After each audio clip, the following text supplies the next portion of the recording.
रात इस तूफान में दरवाजे पे कौन आया होगा?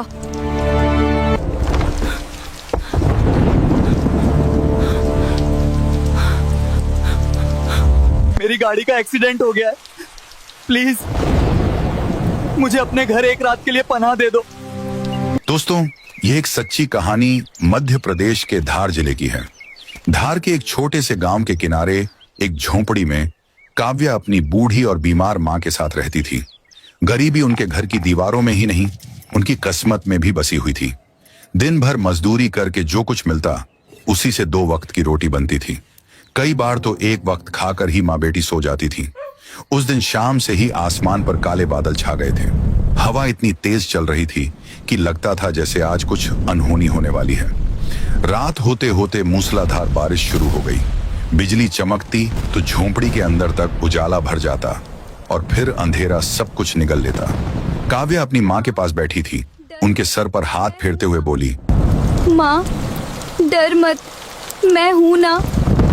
माँ हल्की सी मुस्कुराई और बोली, डर मुझे नहीं, बस तेरी फिक्र होती है बेटी। तभी अचानक दरवाजे पर जोर जोर से दस्तक होने लगी। काव्या का दिल जोर से धड़कने लगा। इतनी रात को ऐसे तूफान में कौन हो सकता है? गांव में तो कोई इस वक्त घर से बाहर निकलने का सोच भी नहीं सकता था। देख तो कौन है, शायद कोई मुसीबत में होगा। काव्या ने डरते डरते दरवाजे की तरफ कदम बढ़ाए। उसके हाथ कांप रहे थे।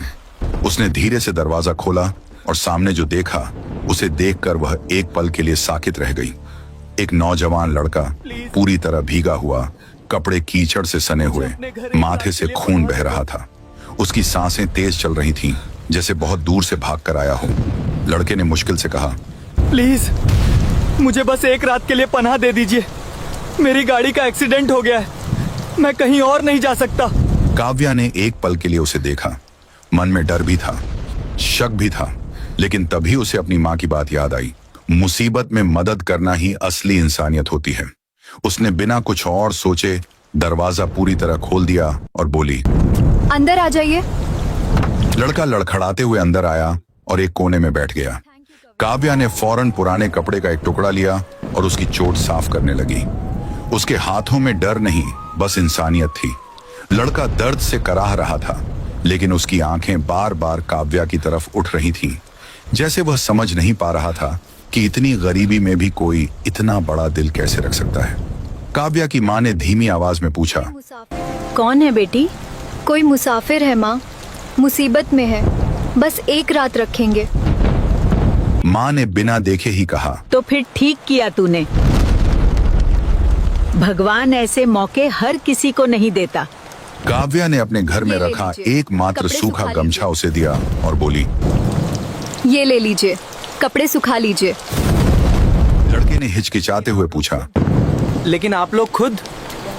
हम रोज ऐसे ही रहते हैं, आपको इसकी ज्यादा जरूरत है। घर में बस थोड़ा सा चावल और नमक था। उसने वही खिचड़ी बनाई और 3 हिस्सों में बांट दी। जब उसने लड़के को खाना दिया तो उसने कहा, आप खाइए, मैं बाद में खा लूंगा। काव्या ने थोड़ा सख्त होकर कहा, यहाँ मेहमान पहले खाता है। लड़का चुपचाप खाना खाने लगा। हर निवाले के साथ उसकी आंखें भरने लगी। शायद उसने जिंदगी में पहली बार ऐसा खाना खाया था जिसमें जायके से ज्यादा अपनापन था। रात गहराती गई। बाहर तूफान और तेज हो गया। झोंपड़ी हिल रही थी, लेकिन अंदर एक अजीब सी शांति थी। काव्या ने उसके लिए जमीन पर बोरी बिछा दी और खुद दरवाजे के पास बैठ गई। लड़के ने पूछा, आप सोएंगी नहीं? काव्या ने कहा, आदत है। कुछ पल खामोशी रही। फिर लड़के ने धीरे से कहा, आपने मुझसे कुछ पूछा नहीं, मैं कौन हूं, ना कहां से आया हूं। काव्या ने बिना उसकी तरफ देखे जवाब दिया, जरूरत नहीं लगी। इंसानियत के लिए पहचान जरूरी नहीं होती। उसकी यह बात सुनकर लड़का बिल्कुल चुप हो गया। शायद उसके पास उसका कोई जवाब नहीं था। उस रात जब पूरी दुनिया सो रही थी, उस छोटी सी झोंपड़ी में 2 अलग अलग दुनिया के लोग एक ही छत के नीचे थे। एक के पास सब कुछ था, लेकिन सुकून नहीं, और दूसरी के पास कुछ भी नहीं था, लेकिन दिल बहुत बड़ा था। लड़का देर तक जागता रहा। वह काव्या को देखता रहा, जो अपनी माँ के पास बैठी थी। उसकी आंखों में कोई लालच नहीं, कोई उम्मीद नहीं, बस एक सच्चाई थी। उसने मन ही मन सोचा, मैंने जिंदगी में बहुत कुछ देखा है, लेकिन ऐसा दिल कभी नहीं देखा। धीरे धीरे रात बीत गई। सुबह की पहली किरण झोंपड़ी में आई। जब काव्या उठी तो उसने देखा वह लड़का जा चुका था। बस एक साफ किया हुआ कोना, तह किया हुआ गमछा और मिट्टी पर बने कुछ हल्के से कदमों के निशान रह गए थे। काव्या ने एक पल के लिए दरवाजे की तरफ देखा, फिर चुपचाप अपनी मां के पास आकर बैठ गई।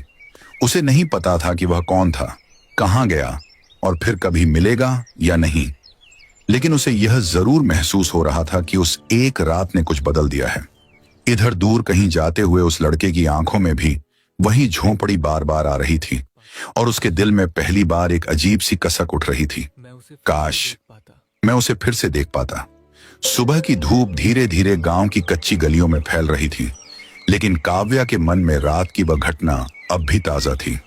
वह बार बार दरवाजे की तरफ देखती, जैसे उम्मीद कर रही हो कि शायद वह अजनबी वापस लौट आए, लेकिन दरवाजा शांत था, जैसे कुछ हुआ ही ना हो। इधर गांव में हलचल शुरू हो चुकी थी। चौपाल पर कुछ लोग इकट्ठा होकर शहर की बड़ी खबर पर चर्चा कर रहे थे। सुना तुमने? शहर के बड़े उद्योगपति आर्यन की कार का एक्सीडेंट हो गया था कल रात। दूसरा चौंकते हुए बोला, वही आर्यन, करोड़ों की कंपनी वाला? हाँ वही। हाँ, कहते हैं गाड़ी पलट गई थी लेकिन वो बच गया। हाँ? कहीं गायब हो गया था रात भर। काव्या यह सब सुन रही थी। उसका दिल जोर जोर से धड़कने लगा। उसे अचानक उस रात का वह चेहरा याद आया, भीगा हुआ, जख्मी, डरा हुआ। क्या वह वही था? उसने उस ख्याल को झटकना चाहा, लेकिन दिल मानने को तैयार नहीं था। 2 दिन बीत गए, सब कुछ मामूली होने लगा था। तभी अचानक गांव में कई बड़ी बड़ी गाड़ियां आकर रुकी। चमचमाती कारें, सूट बूट पहने लोग और उनके बीच में वही चेहरा, इस बार साफ कपड़ों में, आत्मविश्वास से भरा हुआ। वही लड़का शट अब सबके सामने था। एक बड़े आदमी के रूप में आर्यन सबके सामने खड़ा था। गांव वाले उसे देखकर हैरान थे। सब उसकी तरफ ऐसे भागे जैसे कोई बड़ा नेता आया हो। काव्या दूर खड़ी सब देख रही थी। उसकी आंखों में एक अजीब सा मिला जुला एहसास था।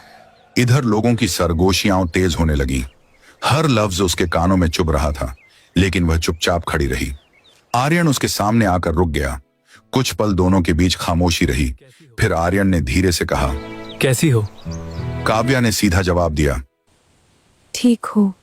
उसकी आवाज में ना खुशी थी ना गुस्सा, बस एक सादा सा जवाब था।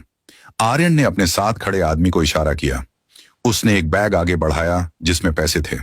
आर्यन बोला, उस रात आपने मेरी जान बचाई थी। ये मेरी तरफ से एक छोटा सा धन्यवाद है। पूरा गांव सांस रोककर देख रहा था। काव्या ने बैग की तरफ देखा, फिर आर्यन की आंखों में, और अगले ही पल उसने वह बैग वापस उसकी तरफ बढ़ा दिया। मुझे इसकी जरूरत नहीं है। पूरा माहौल जैसे थम गया। आर्यन चौंक गया। क्या मतलब? ये आपकी मदद के लिए है? काव्या ने थोड़ा सख्त होकर कहा, मैंने आपकी मदद इंसानियत के लिए की थी, सौदा करने के लिए नहीं। उसकी यह बात सुनकर चारों तरफ सन्नाटा छा गया। गांव वाले जो अभी तक उसे लालची समझ रहे थे, अब उलझन में पड़ गए। आर्यन के लिए यह पहली बार था जब किसी ने उसके पैसे को इस तरह ठुकरा दिया था। उसने फिर समझाने की कोशिश की, आपकी हालत मैंने देखी है, ये पैसे आपके काम आएंगे। काव्या की आंखों में हल्का सा दर्द झलक आया, लेकिन उसकी आवाज मजबूत थी। गरीब हूँ, मजबूर नहीं, और अपने आत्मसम्मान को बेचने की इतनी भी जरूरत नहीं है मुझे। आर्यन चुप हो गया। उसे समझ नहीं आ रहा था क्या कहे। उसके पास हर समस्या का हल पैसा था, लेकिन आज पहली बार वह बेबस खड़ा था।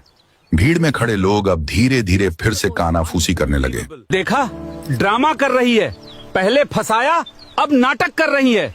ऐसे लोग भरोसे के लायक नहीं होते। ये बातें अब काव्या के दिल को तोड़ रही थी। उसकी आंखें भर आईं, लेकिन उसने खुद को संभाल लिया। वह मुड़ी और बिना कुछ कहे अपने घर की तरफ चल दी। आर्यन वहीं खड़ा रह गया।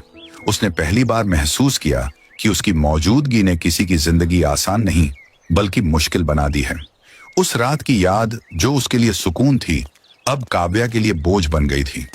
कुछ देर बाद आर्यन धीरे धीरे काव्या के घर की तरफ गया। काव्या दरवाजे के पास अपनी माँ के साथ बैठी थी। उसकी आंखें लाल थीं, लेकिन वह रो नहीं रही थी। आर्यन ने धीरे से कहा, मुझे माफ कर दो, मेरा इरादा तुम्हें तकलीफ देने का नहीं था। काव्या ने उसकी तरफ देखे बिना कहा, आपको माफी मांगने की जरूरत नहीं है। आपने वही किया जो आपकी दुनिया सिखाती है। आर्यन ने पूछा, और तुम्हारी दुनिया क्या सिखाती है? मेरी दुनिया सिखाती है कि मदद की कीमत नहीं होती। यह सुनकर आर्यन के पास कोई जवाब नहीं था। वह कुछ पल खड़ा रहा, फिर धीरे से बोला, अगर कभी जरूरत पड़े तो मुझे बताना। जरूरत होगी तो भगवान किसी को भेज देगा। उसकी यह बात आर्यन के दिल में गहराई तक उतर गई। वह चुपचाप वहां से चला गया, लेकिन इस बार उसके कदम भारी थे। गाड़ी में बैठते ही उसने आखिरी बार उस झोंपड़ी की तरफ देखा। उसे महसूस हो रहा था कि वह कुछ पीछे छोड़ आया है, कुछ ऐसा जिसे वह पैसे से कभी खरीद नहीं सकता। इधर काव्या अपने घर के अंदर गई और माँ के पास बैठ गई। माँ ने धीरे से पूछा, क्या हुआ? इस बार काव्या खुद को रोक न पाई। उसकी आंखों से आंसू बहने लगे। वह बोली, माँ, क्या गरीब होना इतना बड़ा गुनाह है? लोग क्यों सोचते हैं कि हम हर चीज पैसे के लिए करते हैं? माँ ने कांपते हाथों से उसका चेहरा पकड़ा और कहा, नहीं बेटी, गुनाह गरीब होना नहीं है, गुनाह है इंसानियत खो देना, और तूने वो नहीं खोई है। काव्या ने सर माँ की गोद में रख दिया। बाहर आसमान साफ हो चुका था, लेकिन उसके दिल में तूफान अब भी चल रहा था।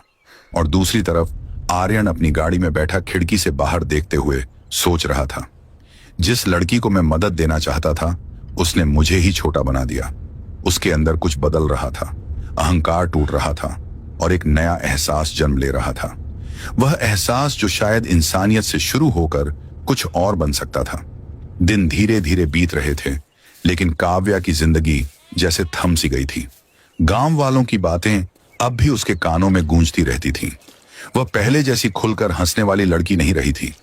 अब वह चुप रहती, अपने काम में लगी रहती और शाम होते ही अपनी माँ के पास बैठ जाती। लेकिन एक शाम अचानक सब कुछ बदल गया। काव्या की माँ की तबीयत अचानक बहुत बिगड़ गई। उनकी सांसें तेज चलने लगीं, शरीर ठंडा पड़ने लगा। काव्या घबरा गई। माँ, आंखें खोलो, वह रोते हुए बोली। माँ ने मुश्किल से आंखें खोली। बेटी, शायद अब ज्यादा समय नहीं है। ऐसा मत कहो माँ, मैं अभी डॉक्टर को बुलाती हूँ। काव्या घबरा कर बाहर भागी। वह पूरे गांव में दौड़ी, एक एक दरवाजे पर गई। कृपया मदद कर दीजिए, माँ की हालत बहुत खराब है। लेकिन हर दरवाजे से वही जवाब मिला, हम क्यों मदद करें? जाओ उस अमीर आदमी से कहो। अब याद आए गरीबों की? काव्या के कदम धीरे धीरे कमजोर पड़ने लगे। वह टूट रही थी, लेकिन हार मानने को तैयार नहीं थी। वह वापस घर आई, माँ के पास बैठ गई और उनका हाथ पकड़कर रोने लगी। इसी समय दूर सड़क पर एक गाड़ी रुकी। वह आर्यन था। उसे शहर में बैठकर भी चैन नहीं मिल रहा था। काव्या की बातें, उसकी आंखें, उसका आत्मसम्मान, सब कुछ उसके मन में घूम रहा था। आखिरकार वह खुद को रोक नहीं पाया और वापस गांव आ गया। जैसे ही वह काव्या के घर के पास पहुंचा, उसे अंदर से रोने की आवाज सुनाई दी। वह बिना सोचे अंदर चला गया। काव्या ने उसे देखा। उसकी आंखों में गुस्सा नहीं था, बस बेबसी थी। मेरी माँ, वह सिर्फ इतना कह पाई। आर्यन ने फौरन स्थिति समझ ली। उसने बिना कुछ पूछे अपने लोगों को फोन किया, अभी एम्बुलेंस भेजो, फौरन। कुछ ही मिनटों में एम्बुलेंस आ गई। गांव वाले दूर खड़े तमाशा देख रहे थे, लेकिन इस बार किसी ने कुछ नहीं कहा। काव्या अपनी माँ को लेकर अस्पताल पहुंची। रास्ते भर वह उनका हाथ पकड़े रोती रही। अस्पताल में डॉक्टरों ने फौरन इलाज शुरू किया, लेकिन हालत बहुत गंभीर थी। काव्या बाहर बैठी थी, सर झुकाए, हाथ जोड़कर भगवान से प्रार्थना कर रही थी। आर्यन उसके पास खामोश खड़ा था। कुछ देर बाद काव्या ने धीमे से कहा, आपको आने की जरूरत नहीं थी। आर्यन ने शांत आवाज में जवाब दिया, जरूरत थी, क्योंकि इस बार मैं सिर्फ मदद नहीं कर रहा, मैं साथ खड़ा हूं। काव्या ने उसकी तरफ देखा। पहली बार उसे आर्यन की आंखों में कोई अहंकार नहीं दिखा। कुछ देर बाद डॉक्टर बाहर आए। उनके चेहरे से ही सब समझ आ रहा था। हम पूरी कोशिश कर रहे हैं, लेकिन मरीज की हालत बहुत नाजुक है। काव्या के पैर जैसे जमीन में धंस गए। वह दौड़कर अंदर गई। माँ बेहोश थी, मशीनों से जुड़ी हुई। काव्या उनके पास बैठ गई और रोते हुए बोली, माँ, मैं आ गई, आप ठीक हो जाओ। अचानक माँ ने धीरे धीरे आंखें खोली। उन्होंने काव्या को देखा, फिर पास खड़े आर्यन को। कमजोर आवाज में बोली, बेटा इधर आओ। आर्यन थोड़ा झिझकते हुए पास आया। माँ ने उसका हाथ पकड़ा और उसे काव्या के हाथ में रख दिया। मेरी बेटी बहुत मजबूत है, लेकिन अकेली है। उनकी आवाज कांप रही थी। इसे कभी अकेला न छोड़ना। ये सुनते ही काव्या जोर से रो पड़ी। माँ, ऐसा मत कहो। आर्यन की आंखें भी भर आईं। उसने पहली बार किसी के सामने खुद को इतना तन्हा महसूस किया। उसने धीमे से कहा, मैं वादा करता हूं, इसे कभी अकेला नहीं छोड़ूंगा।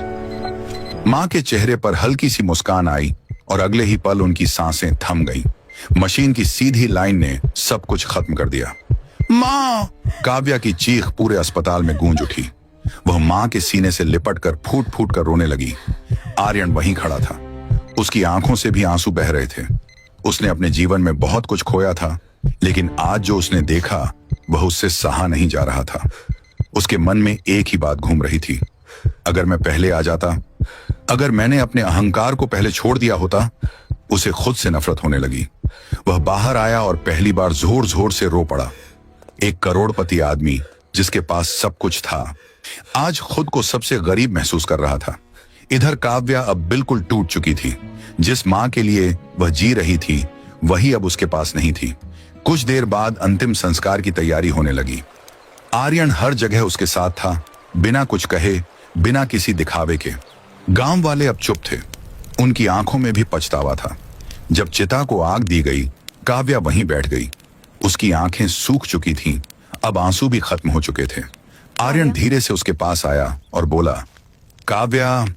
काव्या ने उसकी तरफ देखा। उसकी आवाज में अब दर्द के साथ साथ एक अजीब सी शांति थी। अब कोई नहीं है मेरा। आर्यन ने धीरे से कहा, मैं हूं। काव्या कुछ पल उसे देखती रही। उसकी आंखों में सवाल नहीं थे, बस खालीपन था। आप क्यों हैं? आर्यन ने गहरी सांस ली। क्योंकि उस रात तुमने मुझे सिर्फ पनाह नहीं दी थी, तुमने मुझे इंसान बनना सिखाया था। काव्या की आंखों में फिर आंसू आ गए, लेकिन इस बार वह दर्द के नहीं, एक हल्के से भरोसे के थे। उस रात जब सब खत्म हो चुका था, वहीं से कुछ नया शुरू भी हो रहा था। आर्यन अब सिर्फ एक अमीर आदमी नहीं था, वह एक ऐसा इंसान बन चुका था जो किसी के दर्द को अपना दर्द समझने लगा था। और काव्या, जिसने सब कुछ खो दिया था, अब शायद अकेली नहीं थी। लेकिन यह रिश्ता अभी नाम का नहीं था। यह सिर्फ एक वादा था, एक ऐसा वादा जो आगे चलकर उनकी जिंदगी की सबसे बड़ी सच्चाई बनने वाला था। माँ के जाने के बाद काव्या की दुनिया जैसे पूरी तरह बदल गई थी। घर वहीं था, दीवारें वहीं थीं, लेकिन अब उस झोंपड़ी में सन्नाटा बस गया था। हर कोना उसे माँ की याद दिलाता था। चूल्हे की राख, खाट का खाली हिस्सा और वह पुराना गमछा, सब कुछ जैसे उसे सवाल करता था, अब आगे क्या? कुछ दिनों तक काव्या बिल्कुल चुप रही, न किसी से बात, न कहीं आना जाना, बस दिन भर माँ की यादों में खोई रहती। आर्यन रोज आता, लेकिन कभी उस पर अपनी मौजूदगी थोपता नहीं था। वह बस दूर बैठकर देखता रहता, जैसे किसी टूटे हुए इंसान को खुद को संभालने का वक्त दे रहा हो। एक दिन शाम को जब सूरज ढल रहा था, आर्यन चुपचाप काव्या के पास आकर बैठ गया। कुछ देर दोनों के बीच खामोशी रही। फिर आर्यन ने धीरे से कहा, यहां रहकर तुम हर दिन टूटती रहोगी। काव्या ने बिना उसकी तरफ देखे जवाब दिया, तो क्या माँ की यादें छूट जाएंगी? यादें कभी नहीं छूटती, लेकिन उनके साथ जीना सीखना पड़ता है। काव्या ने पहली बार उसकी तरफ देखा। उसकी आंखों में दर्द था, लेकिन अब उसमें एक सवाल भी था, क्या सच में जिंदगी फिर से शुरू हो सकती है? आर्यन ने आगे कहा, मैं तुम्हें अपने साथ शहर चलने के लिए कह रहा हूँ, लेकिन किसी एहसान के तौर पर नहीं। मैं चाहता हूँ कि तुम अपनी जिंदगी खुद बनाओ। काव्या ने फौरन मना नहीं किया। वह सोच में पड़ गई। उस रात उसने बहुत सोचा। माँ की बातें याद आईं। बेटा, ना इंसानियत कभी मत छोड़ना। और फिर उसे आर्यन का वह वादा याद आया, मैं इसे कभी अकेला नहीं छोड़ूंगा। अगली सुबह काव्या ने अपना छोटा सा सामान उठाया और झोंपड़ी के दरवाजे को आखिरी बार देखा। उसने धीरे से कहा, माँ, मैं जा रही हूँ, लेकिन आपकी सीख साथ ले जा रही हूँ। और फिर वह आर्यन के साथ शहर चली गई। शहर की दुनिया बिल्कुल अलग थी। बड़ी इमारतें, तेज रफ्तार जिंदगी और हर तरफ भाग दौड़। शुरुआत में काव्या को बहुत अजीब लगा, लेकिन उसने हार नहीं मानी। आर्यन ने उसे अपने घर में रखने के बजाय एक छोटा सा किराए का कमरा दिलवाया। उसने कहा, तुम्हें अपने पैरों पर खड़ा होना है, तभी यह सफर सही मायनों में तुम्हारा होगा। काव्या ने छोटे छोटे कामों से शुरुआत की, कभी सिलाई, कभी बच्चों को पढ़ाना। धीरे धीरे उसने खुद को संभालना शुरू किया। इधर आर्यन भी बदल चुका था। अब वह सिर्फ बिजनेस नहीं देखता था, न तो बल्कि लोगों की मदद करने के नए रास्ते ढूंढता था।